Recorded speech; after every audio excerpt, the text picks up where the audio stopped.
The school was incredibly important and special in many ways, but the most central idea was that it was run by artists who were practicing what they taught. We are completely independent. Our sole focus is study of visual arts, and that makes it extraordinarily unique. It's very vibrant and welcoming and just a little chaotic, but in the kind of good ways that you'd expect or want from an art school. I think something that's really special, and has always been the case, is the school's commitment to helping people find a really authentic visual language for themselves. What we've managed to achieve is that the Adelaide Central School of Art is the leading provider of visual arts education, not only in South Australia, but in Australia. To see our graduates out there working, big, bold works, it's fantastic. They win the awards, they go into state, they get lecturing positions, they're everywhere.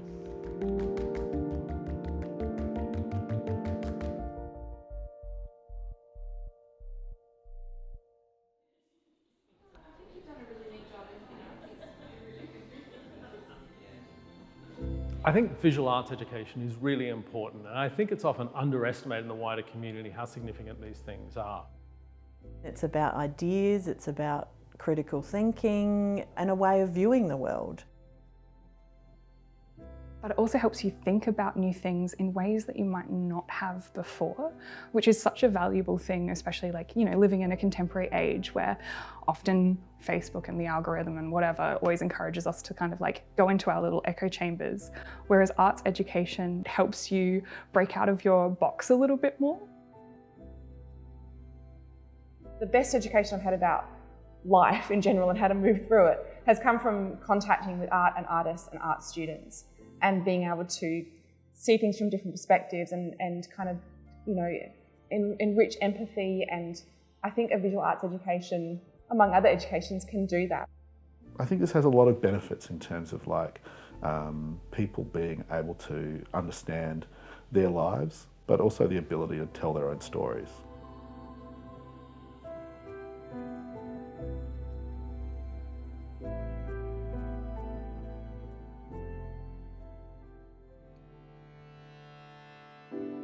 I've been a member of the studio since its inception in 1982, when Rod Taylor and Heather Nicholson started the art school in a city centre site at Law Court, it was called. Rod had started the school against all odds because he wasn't satisfied with how visual arts curriculum was addressing training in South Australia and so forth. He was reacting to what he perceived as a lack of, skills-based, materially-based engagement. I guess Rod was, filling a gap initially in a non-accredited way, but there was obviously this kind of desire for people to build skills and things like that. He established the ethos, the spirit, the culture of the school and its uniqueness. And its uniqueness is that we have practicing artists teaching students. At an incredibly exciting level. It wasn't departmental or bureaucratic. It was a group of artists actually building an art school. Under the inspiration of Rod's guidance in those days. It was an instant success when it first started, but the second year it nosedived. The reason was we advertised it also as an alternative art school. So a lot of people in those days took that to mean hippie, or slack in some way, just fun. And that was the wrong message altogether. But I thought, no, this is too good. It really does have the elements of success, so I persisted. And then gradually it picked up.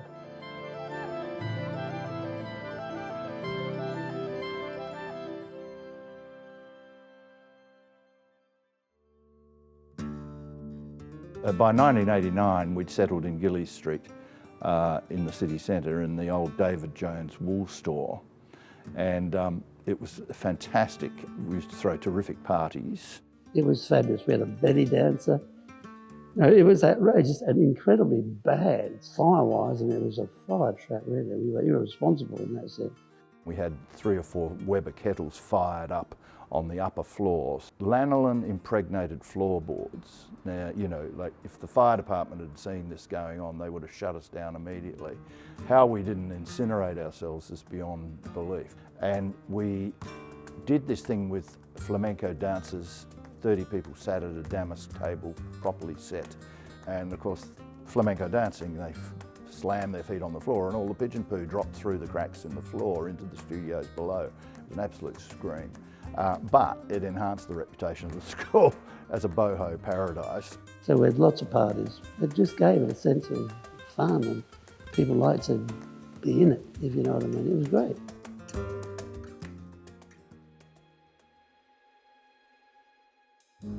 When I first took on the position, the school was in Norwood. It was the beginning of the global financial crisis. That's 2008. We all forgot about that now, but I tell you what, it was very real in those days. We needed to find a new home. We didn't really have a lot of reserve funds. We didn't receive any government funding. And we then went to inspect the building that's behind me. It was a mental health facility since 1880, and it had been unoccupied for 35 years. So it was virtually derelict. I mean, torn blinds, there was an outdoor staircase that wasn't structurally sound, it had no power or water, and clearly had no air conditioning or any sort of climate control. However, it had great spaces. My first year of study as a student was when we first transitioned to this Glenside campus. And it was very interesting. It was nothing like it is now. The spaces were very much in the transition of like being repainted and redone, and it had remnants of its past. The small rooms, which were where the occupants was kind of the room they lived in, were tiny. There was no space. You could move your arms, but you couldn't do any work. So what I decided to do was and it was pretty bold, to take out 2 walls. So we made 3 cells into 1 studio, and 2 final year BVA students now share that. We had spaces for 36 students, much more than the school had at that time, but also looking to where the school might be in 5, 10 or 15 years' time. As it kept growing as an art school, people put their own mark on the place. It definitely transformed from something that felt a little bit eerie into something that felt really creative and really vibrant and exciting and a really cool place to be.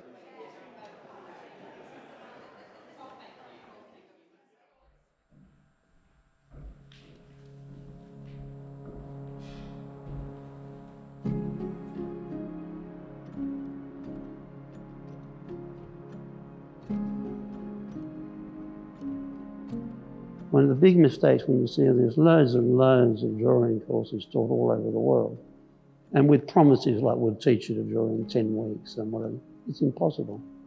And the bad thing is that students feel that they've failed. They haven't failed, it's just not possible. It takes time to do it. So the school earned a lot of cred and a lot of respect amongst the visual arts community, and we decided that it would be a good idea, we decided it'd be a good idea to go for accreditation, that is to award certificates, diploma, a degree. And we were promptly informed by various people that, yeah, good, knock yourselves out, but it ain't gonna happen. You're a private art school, there's no precedent for it. So anyway, we pushed, and long story short, the school, to everyone's surprise and respect, was able to award a degree. It was an enormous ask, but we did it, and part of it is that you do it because it's for the benefit of the students, like who do you do it for? And then with Penny taking over the position, well, it's just been that constant improvement and continual involvement, and it's the collegial aspect. The students set up studios, they've got artist working spaces. They're the most dynamic group, and they're all still part of the family. It's become a really vibrant community of artists and people who are friends of the school, students in short courses. There's always someone here like wanting to have like a chat or a cup of tea. Study in the visual arts can help provide you with a lot of context around the arts ecology, and that can help you if you want to kind of maintain a life in the arts. I think that is underestimated by our broader community in general, and something that we should be talking about more. And you know, again, there's more and more evidence, more and more studies around the value of that kind of education.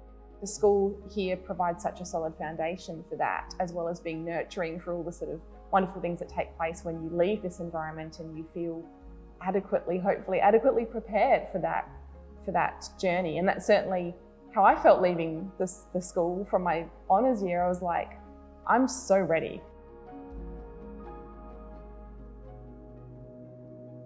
I studied at Adelaide Central School of Art back at the Norwood campus between 1998 and 2001, going straight from high school into art school.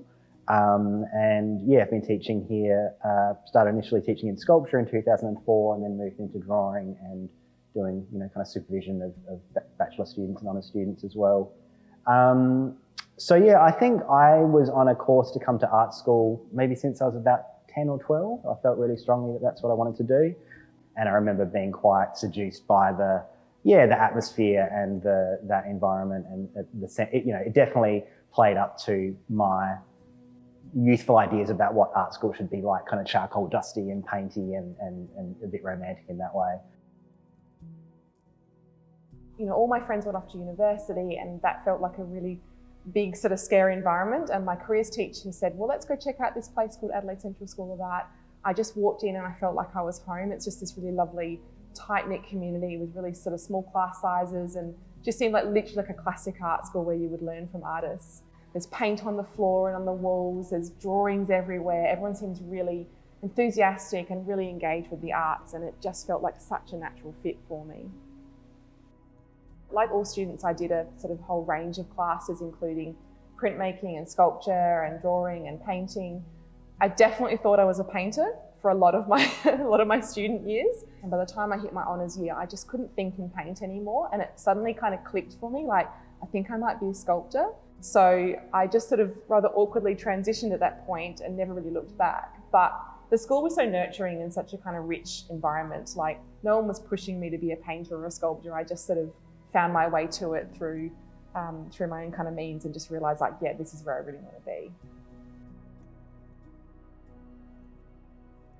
Roy and I met at art school, and when I was in my final year and you just finished yours, and that's when we got together. And so the kind of fondest memory I have of the school is like, it brought me together with you, and the most support I get for my practice is from Roy, and hopefully and vice versa. And we have that deep understanding of what it's like to be trying to make it in this field that is difficult in some ways that other fields maybe aren't. And the way things ebb and flow with exhibiting commitments and things like that. So we've been pretty lucky that we can kind of, when one of us is ramping up to a big project, the other one might be, overloading a bit on teaching for income, or, holding down the fort at home a bit more. So we've built a really strong life and career together, both as practitioners and teachers. So that's a huge legacy for us. We've been with the school for now half of our lives and half of its life, pretty much, which is quite remarkable.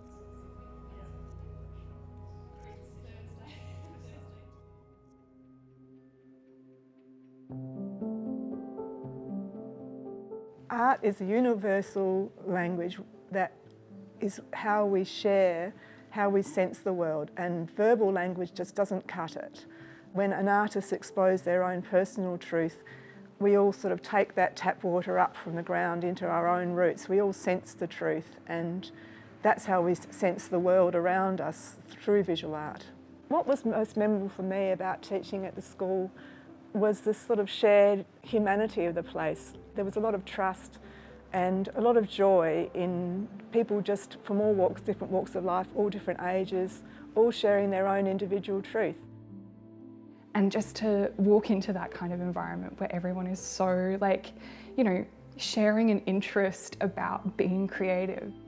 We preserve that spirit, that culture, that uniqueness, practicing artists, teaching students, and we've grown it, but we've grown it in a very controlled and managed way so that it has that still boutique studio feel about it.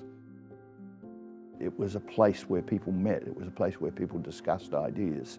And we've heard that kind of thing before, right back through the Belle Epoque, the Renaissance or whatever. There's always been these kinds of centres where ideas are shared, things are fought for, and ideas are brought into fruition. There's something about the generosity, the camaraderie, the commitment that the lecturers make beyond the call of duty. As a lecturer here now, not being asked to be a full-time teacher is so crucial, because the school so thoroughly recognises that if they want artists to teach, then they need to make space for that art for us. And that is, I always say to my students, I love my job here, but I am a full-time artist and a part-time lecturer. So my practice is my priority, but it's also what helps me be a better teacher. Knowing that you're learning from someone who is, practicing in their studio, they're exhibiting, they're connected in with the art world, in South Australia, but often more broadly as well. You get such good tuition from it. Like, the lecturers know their stuff. They're doing it themselves. They know the best ways to do it. So they're kind of giving you the best hints and tips ever. I learnt so much from listening to other teachers while I was teaching another group. It was just a wonderful learning experience. One of the important things about the gallery here at the school is that we primarily show the work of professional practicing artists. We run a program of exhibitions throughout the year, and we do between 6 or 7 shows featuring both local, national, and sometimes international artists.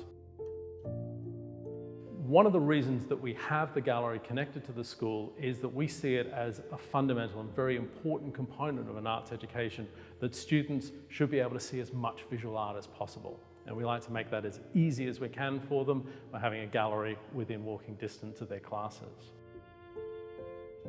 I find it so exciting because I get to take my students on like mini excursions.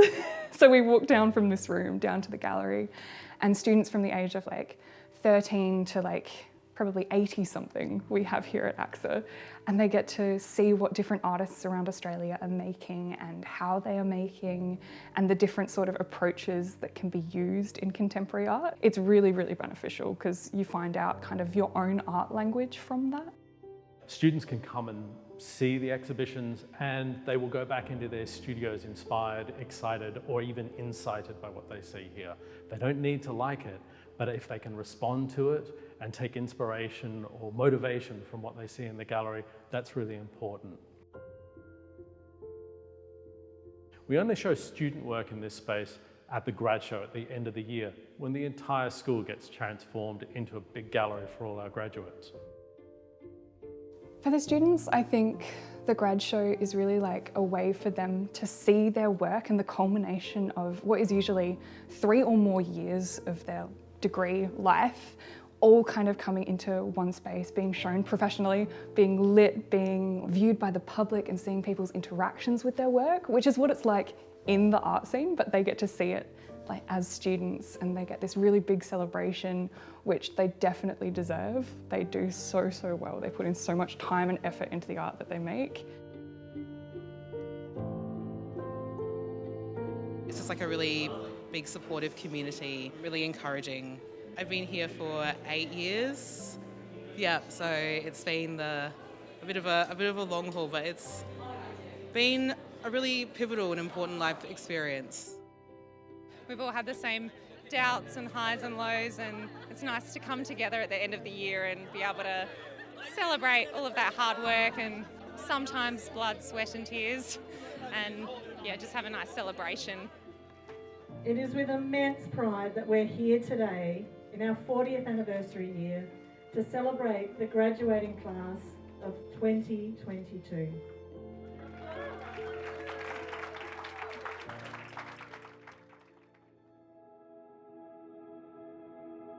The arts are part of society. They are part of our economy.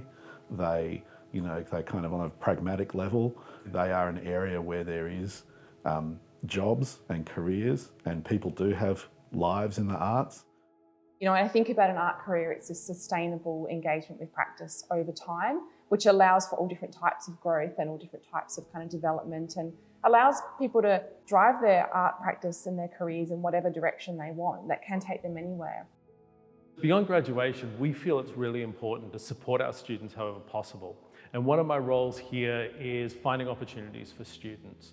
So not only do we show some of our graduates in the gallery program, but we also connect our graduates with other arts institutions. We've partnered with organisations and events like Illuminate Festival or the Adelaide Film Festival to create opportunities for our graduates to take what they've learned here and make artworks and have paid opportunities in the real world.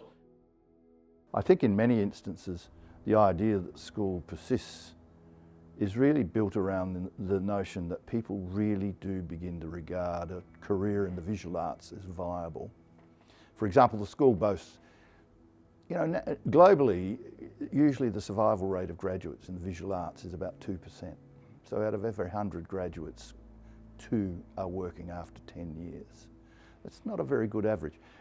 Adelaide Central School of Art boasts something like a 90% retention rate of people engaged in the profession of visual arts, whether it be in the terms of practice, curatorial practice, writing, a breadth of concerns. The school can boast a really healthy future engagement of its graduates into the visual arts community of South Australia. I always wanted to kind of be a creative, but I didn't necessarily know how viable that was. And then coming here, it has meant that, I know that this is a very legit career path, and still being at AXA after graduating, once you kind of click into the community, it is such a fun place to kind of continue working in. And we've seen that with a lot of graduates, they'll be associated with the art school in some way, shape or form.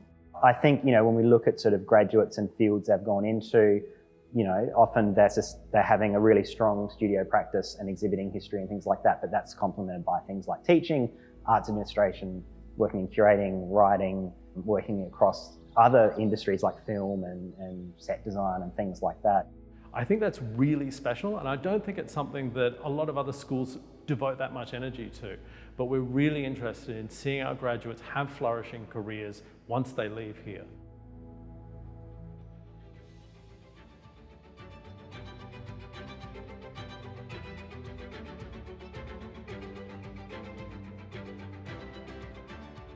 When I think about the future of Adelaide Central School of Art, I think about who else we can bring into this community here and, how we can grow this environment and keep it dynamic, but also still emphasise the kind of intimacy of this environment in terms of both public programming, but also especially in our teaching and learning environment.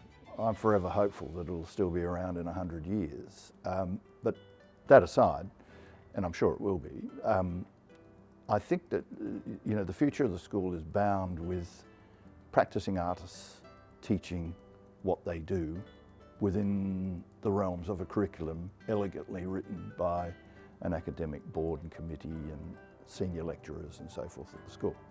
I obviously would love to see the youth programs continue and just keep growing. We've now got a few artists who work with the teens on a regular term basis, and just, would love to see more and more of young creatives being able to connect with other South Australian artists through Adelaide Central School of Art. I think going forward we're looking at what other courses we can develop, maybe some postgraduate study options for students that have already gone through the degree. That would be really great. But it requires funds to do that. More money for the gallery in the program, to have international artists, to have residencies. You build on the elements that enhance the student experience. That's what this school really needs. We have an ambition, which we've already commenced, to increase the participation of Indigenous art. That is, to have First Nations people as students and to feature the practice and history of Indigenous art in Australia.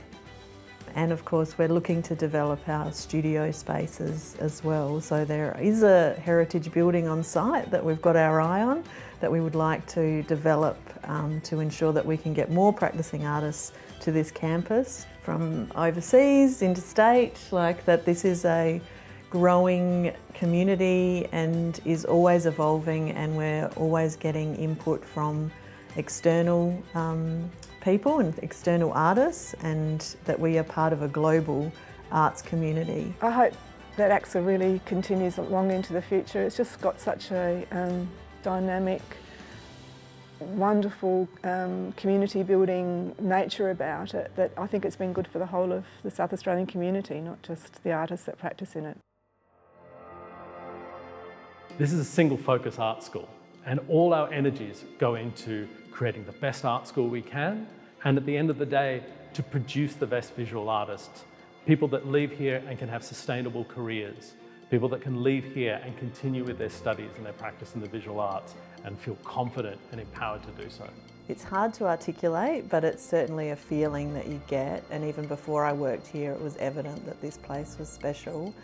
And people know each other, you know, as colleagues, but also as friends, and admire each other's work and admire each other as artists, as people, and yeah, it is a pretty incredible culture, absolutely.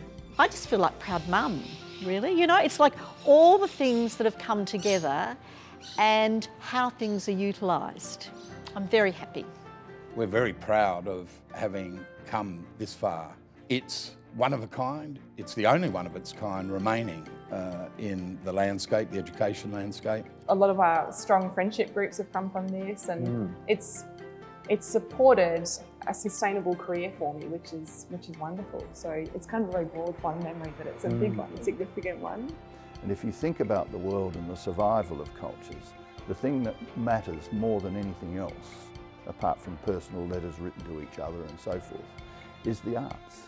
And that's what I wanted our students to feel. They were being inducted in this wonderful world of being an artist, of art.